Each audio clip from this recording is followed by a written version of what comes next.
Para personas inquietas, Capital Radio. El remate, con Miguel Ángel González Suárez. Bueno, para todos aquellos que nos estén sintonizando, nos estén escuchando, sobre todo aquellos que estén ahora en el coche, porque ya el radio solamente hay en el coche, ya en casas pocas radios convencionales, radio en el teléfono, en los ordenadores, pues tenemos todo. Pero para aquellos que nos estén escuchando, en toda Canarias están escuchando la 10 Capital Radio, que la pueden escuchar también por internet, pues a través de la 10.es, buscan en internet la 10.es o la 10, y sale inmediatamente, está de las primeras, o en YouTube, en directo. Y después, claro, a la carta, en Ivo, en Spotify, en YouTube, donde quiera. Bueno, ya tenemos con nosotros al doctor Vladimiro Rodríguez Brito. Es un placer tenerlo aquí. Por cierto, el lunes estuvimos almorzando, el doctor Vladimiro, el que les habla, y alguien más que nos vamos a contar quién, porque tampoco hay que desvelar con quién comíamos. Y nos fuimos a comer a un sitio de pescado al norte verdadero el lunes. Y allí no cabía la gente, Vladimiro. Sí, sí. ¿Y quién estaba allí? Pues está allí un colectivo que representa gran parte del llamado empresarial de esta isla. Los empresarios. ¿Estaban comiendo? Sí, sí. Y estaba abarrotado el lugar. Sí, es un sector que se ve que no está muy en crisis. Los empresarios. Había unas cuantas mesas de empresarios muy potentes en ese restaurante, en el norte verdadero. Sí, pero la lectura principal es que tienen que ver más con la importación que con la producción. Bueno, había de todo. Había también la gente del deporte, también estaba allí. Los del Tenerife también. No faltaba nadie allí, bueno, fuimos a comer una viejita que para mí es un caviar. Sí, una ancianita, según dicen los peninsulares. Una viejita, no era muy grande, pero estaba muy rica. Ellos consideran que es una degradación eso de viejita, la llaman ancianita. Ancianita. Bueno, fuimos a comer una viejita que estaba fantástica, con unas papas. ¿Las papas cómo estaban, Vladimiro? Yo creo que eran de aquí de la isla. Sí, pero lamentablemente se están poniendo papas arrugadas por ahí que son de Egipto o de Israel. Sí, con unas papitas arrugadas, con una pimientita picona, sí. Aceite y vinagre. Con una cocina con buen gusto. Es una maravilla. Y vinito teóricamente de allí. Seguro que yo creo que seguimos teniendo vino aunque este año la cosecha va a estar bastante peor. Ya. Hablando de vino, el vino chimpún. La gente está arrancando los viñedos. Pero, Vladimiro, a mí me llama mucho la atención porque hubo una época, hace unos años, que tú ibas a cualquier casa por ahí, por Tegueste, por Tacoronte, por donde fuese, y en el garaje de la casa había una bodega industrial. Bidones de esos de aluminio, embotelladoras, tapones, máquinas para poner las etiquetas, cajas tal. Y había, pero yo estuve en un montón de casas y en todas las casas había una bodega, claro, en todas las bodegas subvencionadas. ¿Y ahora qué hacen con esas bodegas si no hay vino? Bueno, fue como una fiebre de montar bodegas en las casas, ¿no? Bueno, hubo una moda. Bueno, una moda no, hubo subvenciones y sobre todo del Cabildo de Tenerife. Hubo subvenciones con la entrada al mercado común, hubo unas ayudas para la viña, cosa que parecía razonable que para mantener los secanos en las medianías se apoyara económicamente en los cultivos de viña y hubo una expansión aparente de viña muchas veces con ayudas europeas. Se pusieron telarañas de nuevas instalaciones en espaldera, en algunos casos riego por goteo. Se capitalizó de alguna manera la viña unos años. Se planteaba que con la entrada al mercado común íbamos a potenciar el sector productivo, desde los plátanos a las papas o la viña. Sin embargo, ¿qué ha ocurrido después? Pues ha ocurrido después que, por un lado, ahí sigue habiendo un abandono del campo. Por otro lado está la importación de vinos y el prestigio de los vinos de fuera. 70.000 litros al año. 70 millones de litros. 70 millones de litros. Entonces hay unos excedentes de vino en la península que nos los estaban enviando para acá. En otro caso ha habido pícaros que han estado vendiendo por vino de aquí, vino de fuera. Y luego hay una ida hacia la construcción y hacia otros sectores, principalmente el sector servicios, de parte de la gente que atendía la viña. Y ahora encontramos que pueblos como La Victoria, que para mí es el más importante que queda en viña en Tenerife, porque había hasta hace poco muy pocas viñas abandonadas en La Victoria, vemos que las viñas están con un cierto nivel de abandono. Si a eso le añadimos la sequía y le añadimos los precios que le están pagando a los agricultores, pues vemos que hay una situación muy mala. Estaba diciendo ayer alguien entendido que se dedica también al tema de hacer vino, que a 2 euros el kilo de uva para hacer vino, que a 2 kilos, a 2 euros, ¿quién coño va a hacer vino? No, lo que pasa es que hemos de situar también la sequía y las adversidades meteorológicas. Ya. Pero no olvidemos que las viñas estaban en un cultivo que era un cultivo alternativo o complementario del cultivo de papas y de cereal y de forrajes en las zonas rurales. La viña en las medianías de Tenerife o las medianías de La Palma y en menor medida Gran Canaria, pero también el papel que jugaba la viña en Lanzarote, era un cultivo de un secano relativamente aprovechado, de tal manera que cuando vemos en el norte de Tenerife como la viña se recogía una vez que se vendimiaba en septiembre o octubre, se recogía y esa tierra se cavaba, se sembraba legumbres, es decir, leguminosas, chochos, habas u otros, o se sembraban papas, se cavaba esa tierra se movía y esa tierra se abonaba. Había un complemento de abono para mantener esas tierras. ¿Qué se ha hecho últimamente? Ponerla en la espaldera, conseguir unos hierros y colgarla y amarrarla, y la viña ya esa tierra ni se cava, ni se limpia, ni se abona con otros cultivos, ni hay otros cultivos de rotación que ayuden a mantener la humedad y la fertilidad del suelo. Eso por un lado. Por otro, las importaciones de vino y la degradación de un sueño de bodegas que teníamos, porque aquí, por ejemplo, el Cabildo de Tenerife puso en marcha varias bodegas. Pero el primero que hizo trampa fue el Cabildo, que me traía vino de fuera. El Cabildo, estuve... ¿Y por qué hizo trampas el Cabildo? Yo tuve que ver con esa época. ¿Tú también tuviste que ver? Sí, no con las trampas, vamos a decirlo. ¿Hicieron trampas, no? No. El Cabildo se planteó crear unas instalaciones para competir con los importadores de unas bodegas con dinero público. Y que eso tenía que funcionar como una cooperativa, donde los socios de la bodega, el Cabildo le ponían unas instalaciones, pero los que tenían que gestionar, por ejemplo, Viña Norte, que fue la más... Pero tuvimos otras, la de Guía de Isora, la de Icó, la de la Valle de la Orotava. Eso en el caso de Tenerife. ¿Qué pasó con estas bodegas? Que inmediatamente surgió que el que tenía la bodega particular pagaba por las uvas mejores y el agricultor llevaba las uvas mejores a la bodega que se las pagaban más, sí. Y las uvas peores a la bodega del Cabildo. No hay un espíritu cooperativista, ni hay un espíritu de sacrificio, ni de compromiso.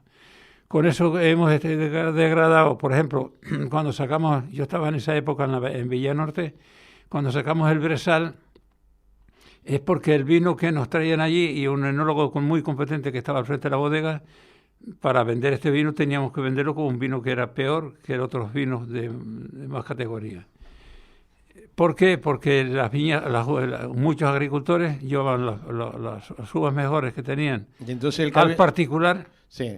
Y luego los otros se llevaban a Papá Cabildo y Papá Cabildo vendía ese vino. Y el Cabildo decidió, mira, pues vamos a comprar uva afuera y vino de fuera. Y no, el Cabildo no decidió, el Cabildo ha terminado con que estas bodegas una parte están mal. Ya. Pero la voluntad que tenía el Cabildo fue una voluntad afortunada, que yo creo que había que haber aprovechado, pero con agricultores comprometidos. Y desgraciadamente aquí estamos en lo que es el mismo caso que está pasando con los plátanos. Ya. Es decir... Pero tú me dijiste, Vladimiro, que hay gente que con dinero público se ha quedado con bodegas. Sí. Que el dinero público... Una cooperativa, se hizo una instalación, se le entregó a unos agricultores, sí. En este caso a unos vinicultores. ¿Quién la hizo la instalación? El Cabildo, gran parte. Estamos hablando de una de las bodegas más grandes de Canarias. Sí. Se le entregó a los agricultores. Se le entregó a los agricultores. Y estos agricultores, al poco tiempo ya dejaron de tener uvas Unos se pasaron para aguacates, otros se pasaron para otra cosa, otros abandonaron la viña, y luego se pasa de esa situación a ser una SAT, una sociedad agraria de transformación, donde ya eso se privatiza a un nivel de una serie de personas. No quiero entrar en este tema, pues es un tema delicado, pero es un tema que indica también la degradación y entonces, que tiene el campo canario, porque falta el espíritu del cooperativismo, espíritu de solidaridad, de compromiso, de vivir de la tierra y defender la tierra, y no de estar pendiente a ver dónde consigo. Entonces, el Cabildo hacía las bodegas, se las quedaba a unas cooperativas. Con el tiempo de... No, se las entregó supuestamente a unos agricultores. A unos agricultores. Que formaron una cooperativa. Que en teoría tenían que estos agricultores cuidar esa bodega y cuidar esas instalaciones. Ya, y los agricultores van desapareciendo. Y los agricultores van desapareciendo y luego se queda ese cascarón de esa instalación ahí, que ahora es un azar. Sí. Pero eso es el tema que está pasando igual con los plátanos. Es decir, nos falta yo no sé si cómo se llama esto, si es una clase media agraria, agrícola o agraria, o un nivel de compromiso de la gente que cultiva la tierra con una comercialización. Tenemos un punto muy débil en todo el tema de la comercialización en Canarias, y en este caso concreto las bodegas es lamentable. Ya. Bueno, tenemos un montón de bodegas en los garajes de un montón de gente. Tenemos de gente que en aquellos tiempos pues les iba bien los negocios. Sí. La mayoría de ellos constructores, ¿eh? Mira que a los constructores le entró la fiebre de montar bodegas con dinero público, evidentemente, no con dinero suyo, sino con dinero público, que las administraciones públicas alegremente les daban, y montaron bodegas todo el mundo que tenía empresitas sobre todo de construcción montó bodegas. Bueno, las bodegas están cerradas. Pero estamos hablando de millones de euros en equipaje, en equipos para las bodegas, millones de euros. Bueno, también hay una serie de personas que tenían fincas y que aprovecharon que había créditos para la viña y que había dinero a fondos perdidos para la viña o sí. un porcentaje, sí. Y pusieron viña en espaldera, regó por goteo y demás, y ahora están las viñas abandonadas. Bueno, conclusión, que las viñas, chimpum, se acabó el vino en Canarias, ahí queda poquito. Bueno, yo creo que y este año que no ha llovido, menos vino. Bueno, hay excepciones. Yo creo que hay que valorar una serie de excepciones. ¿Ahí dónde están las excepciones? Las excepciones están en que hay varias cooperativas o bodegas sí. con fincas particulares de personas que hay, sobre todo mujeres, pero también hombres, que tienen sus bodegas y que están prestigiando ciertos vinos. Hay unos vinos canarios que se están prestigiando. Sí. En el caso de Lanzarote, por ejemplo, sí. Se está manteniendo la jeria, aunque a una parte ya cuando vamos hacia el norte de Lanzarote vemos todo el volcán de la Corona, que aquello está abandonado. En el caso de Tenerife, en Acentejo quedan unos pedazos de viña, pero nos está faltando... ¿En Gran Canaria cómo estamos? En Gran Canaria había un impulso, yo no sé si ahora mismo se puede decir que es la que más impulso ha tenido con relación a lo que teníamos antes de la crisis. Yeah. Quedan unos bodegueros, pero sobre todo lo más alentador que yo veo es que quedan algunas cooperativas, son pocas, pero quedan una serie de jóvenes o de personas jóvenes que se están haciendo como empresarios del vino, como empresarios agrícolas, y es el aspecto que yo veo más positivo que queda en estos momentos. Bueno, pero qué pena, la cantidad de millones la cantidad de millones de euros que invertimos en el vino, sí. En las bodegas, en la promoción, en ir a feria, en intentar exportar, que no exportamos ni un carajo de botellas de vino. Porque nos falta lo principal, que sí. Es la materia prima humana. Sí. Gente que se sienta orgulloso de estar en el campo y que se sienta estimulada para seguir, que sus hijos sean agricultores. ¿Hay vino canario en los Guachinches? Nah. Poco. No. ¿En cuáles? Yo creo que está habiendo cierto control si hay. ¿Y cierto control por parte de quién? ¿Por la farmacia? ¿Va a controlar el vino allí? ¿Quién va a controlar el vino? ¿Nadie? Yo quiero pensar que cuando vamos por allá a los Guachinches nos dan vino de sí. ¿Tú crees?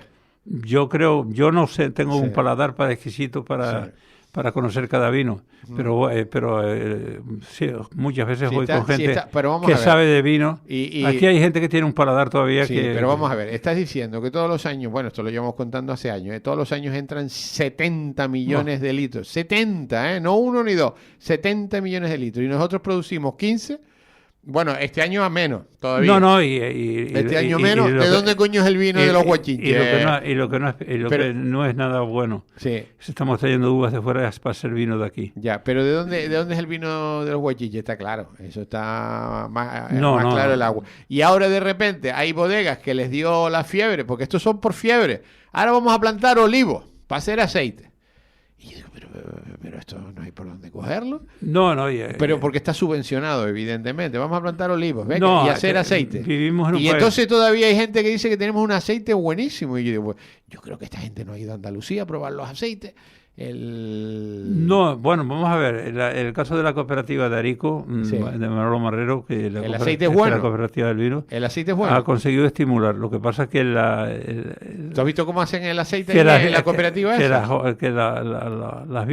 Los olivos, en este caso, Sí. tienen besería, es decir, que son más productivos un año que otro. Ya. Con la sequía, según me están diciendo en Lanzarote, en Fuerteventura, que es la otra isla que tiene más olivos, la sequía este año da lugar a que se haya venido abajo la cosecha. Ya. Yo soy partidario de que el caso de la oliva debemos cultivarlo. ¿Por qué debemos cultivarlo? Porque es una planta que no necesita mucho agua. Que no necesita mucho agua. Bueno, depende el tipo de olivo. Que tiene cierta tolerancia al viento. Sí. Lo que quiere decir en algunas zonas de estas que son más castigadas por la brisa. Los olivos es una planta que crece, pero sobre todo que Pero crece. tú has estado en zonas de olivares, Vladimiro, donde hay millones y millones y millones y millones de olivos. pero ahora hemos visto este año con diferentes tipos de olivos y de olivas y de aceitunas y de tal. Sí, pero hemos estado viendo en la península. ¿Has estado en una almazara? Estamos viendo, sí, no he estado, pero no puedo hablar con mucha propiedad porque he estado de pasada solamente. Pero lo que está pasando es también que hay una crisis en la producción de aceite de oliva. Ya. Y lo estamos viendo en la península. Sí, pero eso es la península. Pero yo digo, ¿nosotros qué coño nos metemos en el olivo ahora? Por ejemplo, Fuerteventura es una isla que con el riego solo con las aguas urbanas depuradas, podían mantener unos cultivos de olivo en suelos que antes estaban de gavias o de otros cultivos tradicionales. Sí. Y ayudan a mantener un paisaje también. Bueno, un mensajito. Dice Miguel Ángel, creo que no te equivocas con el vino en Guachinches y otro. Bueno, es que es una historia de cantidad. Yo quiero creer cuando voy a un Guachinches que me ponen vino del país. Y además suelo ir con gente que tiene un paladar más afinado. Yo creo que el que compra el vino del Guachinches no sabe si es del país o no. No, yo creo que aquí hay mucha gente que sí sabe el vino. Bueno, sí sabe un pues poco. A ver si alguien me dice cómo se sabe si es del país o no es del país. Su paladar sí tiene unas maneras yo no me lo creo. de discriminar. Ni el mejor sommelier del mundo sabe si el vino es de aquí o es de Chile. Yo estuve una vez en una cooperativa en Jumilla, en Murcia. Mira que el vino es Jumilla es malo. Y me dijeron, ¿qué vinos quiere usted tomar de Canarias? El Jumilla es malo. Y allí preparaban vinos para Canarias. Preparaban vinos para Canarias. Y los preparaban en Jumilla. ¿Tú has ido a Valdepeñas? Y luego los vendían por vinos de Tacoronte o vinos de aquí. ¿Tú has ido a Valdepeñas? Sí. Al pueblo de Valdepeñas. Sí. Tú entras en el pueblo y es como si fueras a la refinería de Cepsa. Lo que pasa que en vez de petróleo es de vino. ¿Dónde crees que va ese vino? El vino a granel. Los que están vendiendo más el vino, igual que el aceite de oliva de España, no son los españoles, ni son las bodegas españolas, son los italianos. Sí. Porque los italianos son más espabilados en la comercialización que nosotros, parece. Ya. Bueno, los tomates, ¿hay manera de recuperar ese cultivo? Los tomates se los cargaron una pelea de familias internas. Hoy escuchaba a empresarios del tomate en Gran Canaria diciendo que no hay trabajadores para ir al tomate, que están intentando contratar extranjeros están pidiendo a otros países trabajadores para ir al tomate. Hombre, cuando entra en el avión en Gando, desde el Castillo Romeral para el norte, y uno ve esos invernaderos que parece un paisaje bombardeado, un paisaje en ruinas, un paisaje del Líbano o de Siria. Es lamentable ver cómo está ese paisaje, y ese paisaje generaba miles de puestos de trabajo. En tomate. Los tomates generaban en Canarias más de 20.000 puestos de trabajo, y por una pelea entre las navieras y entre los que ayudaban a pagar los fletes o no, entre los intereses de unos peleando con otros a nivel familiar, que si los de la aldea, que si los del sur de Gran Canaria o si los de Guía de Isora a Arico en Tenerife, se barrieron del territorio canario más de 20.000 puestos de trabajo, y una economía que era importante como complemento incluso para los fletes de los barcos que nos traen luego otras mercancías desde el continente europeo.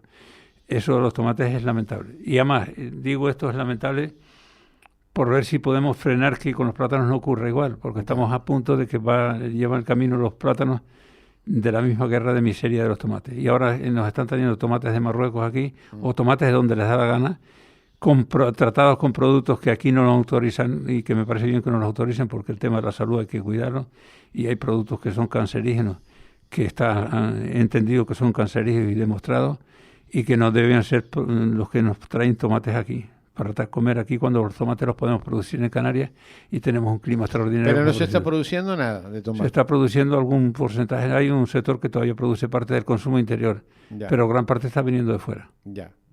Todo está viniendo de fuera. Todo de fuera. Todo. La carne, la fruta, la verdura. Los gimnasios también. Todo viene de fuera. Ahora nosotros nos digamos nuestro Oye, cuerpo. el otro día cuando fuimos al norte verdadero, que ibas en mi coche, ibas indignado de los zarzales que hay por todos los lados, ¿no? Y te preocupa mucho, ¿eh? Sufres además, ¿eh? No, bueno, los zarzales sufro por dos motivos. Uno es el principal, que es el abandono del campo, el abandono de la actividad agraria, con la necesidad que tenemos de producir alimentos y producir alimentos para aquí. Pero el otro es el peligro de los incendios. Ya. Ayer estaba viendo en Ecuador un incendio en Ecuador que llega a las zonas urbanas. Un incendio de unas magnitudes, no digamos ya los que hemos estado viendo de México o los que hemos estado viendo de Portugal. Me parece, vamos a ver si aparece una borrasca por aquí y se humedece la piel de estas islas. Es lamentable cómo están los pueblos rodeados de matorrales y cómo están las casas rodeadas de zarzales y de todo tipo. Cómo los cañeros están por ahí en el abandono total y cómo hay cañeros a muy pocos metros de las viviendas y el peligro que tienen las cañas por el combustible que generan las cañas cuando arde y el peligro de las tierras abandonadas en las proximidades de los pueblos. Eso para mí es lo más preocupante, que quizás por el síndrome de lo que viví en varios incendios en Tenerife, pero cuando uno ve cómo están ese norte de Tenerife, por ejemplo, rodeados los pueblos de matorrales de todo tipo y que no hay quien limpie nada y que los alcaldes por un tema puramente electoral no se atreven a sacar un bando, que le digan a los vecinos que limpien los entornos de las casas y los entornos de las tierras abandonadas, que los labre para evitar que el peligro de incendios, pues cualquier día se nos puede dar un susto de ver llegar el fuego hasta la orilla del mar. Ya. Bueno, el campo muriendo. Un día más. El campo hay pequeñas cosas, hay pequeños brotes por ahí, hay grupos de jóvenes, no son muchos, pero yo creo que hay algunos aspectos positivos. Yo conozco algunos casos de jóvenes que están, por ejemplo, este año mismo han sembrado papas, no muchos, pero a lo mejor son 20 muchachos o muchachas que han sembrado papas en Tenerife y que las han logrado vender a cerca de euro, próximo a euro. Y eso gracias a una cierta pelea que ha habido entre la defensa de las papas del país, donde los consumidores piden papas del país también. Pero necesitamos la incorporación de miles de jóvenes, una formación profesional agraria que no se está dando, entrar en las escuelas, entrar en la sociedad civil para plantear que el campo no es una cosa de marginales, que el campo no lo vamos a mantener con sachos o con guatacas con mando a distancia, sino que hay que mantenerlo con gente que viva sobre el terreno y con gente que haga gimnasia ahí, pero aparte de ser gimnasia no es un tema bucólico, romántico.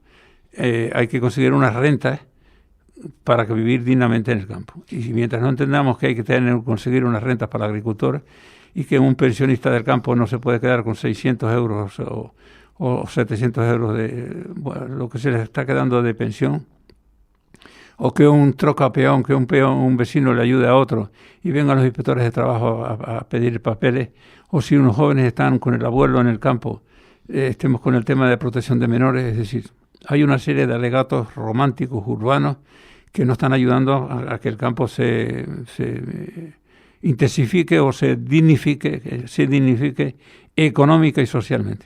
Mira, estaba haciendo un cálculo mientras que hablaba, la cantidad de vino que entra de fuera, que son millones de litros más los que se producen, y estaba con la población de Canarias más, e incluía a los turistas, porque los turistas también beben vino, y me sale que aquí bebemos una media de casi 32 litros de vino, 32 litros de vino al año por persona. Esos litros, la media, en España es 21, aquí estamos en 32 en Canarias, o sea que somos bebedores de vino. Hombre, no del nuestro porque no hay, pero del de fuera.